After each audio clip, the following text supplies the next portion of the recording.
Ndahet nga jeta ish futbollisti i njohur Erdogan Celina. Erdogan Celina ish futbollisti brezitar të Kosovës, ka ndruar jetë pas një sëmundje të shkurtër. Gjatë karrierës së tij, Celina luajti për Prishtinën dhe Trepçën, duke qenë pjesë e periudhave më të suksesshme të këtyre skuadrave.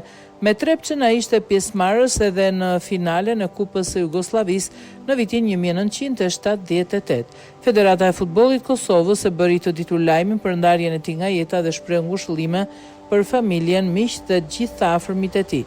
Me pikëllim të thellë, morëm lajmin për vdekjen pas një sëmundje të shkurtër të Erdogan Celinës, një prej emrave më të shquar dhe më të respektuar të futbollit kosovar.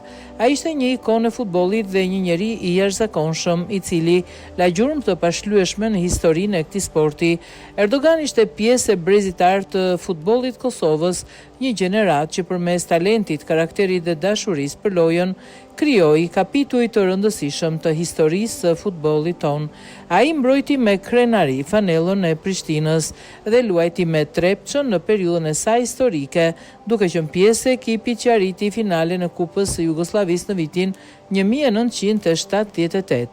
Vlera e Erdogan Celinës nuk qëndronte vetëm tek aftësitë e tij si futbollist. Ai ishte njëkohësisht lider, kapiten dhe shembull për bashkëlojtarët. Përtej rolit të kapitenit në ekipin kuluante, ai u shndrua në një figurë udhëheqëse për një brez të tërë futbollistësh kosovar.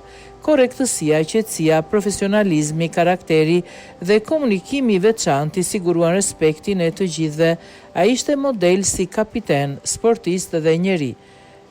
Respekti që gëzonte nuk vinte vetëm nga shiriti i kapitenit, por mbi të gjitha nga personaliteti i tij. Në fush udhëhiqte me shembull dhe vlerësohej nga bashkëlojtarët, kundërshtarët dhe gjithë ata që e njihnin. Jashtë fushës ai njihej si njeri i urtë, i kulturuar, modest dhe me një personalitet të veçantë.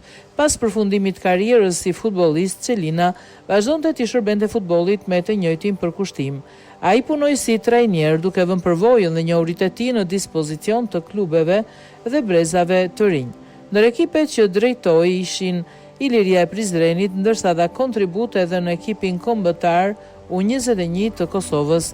Pothuajse gjithë jetën e tij ia kushtoi futbollit. Përveç rezultateve, ndeshjeve dhe kujtimeve sportive, ai la pas vlera, respekt, miqësi dhe një shembull të çmuar për mënyrën se si duhet të jetë një sportist dhe një njeri.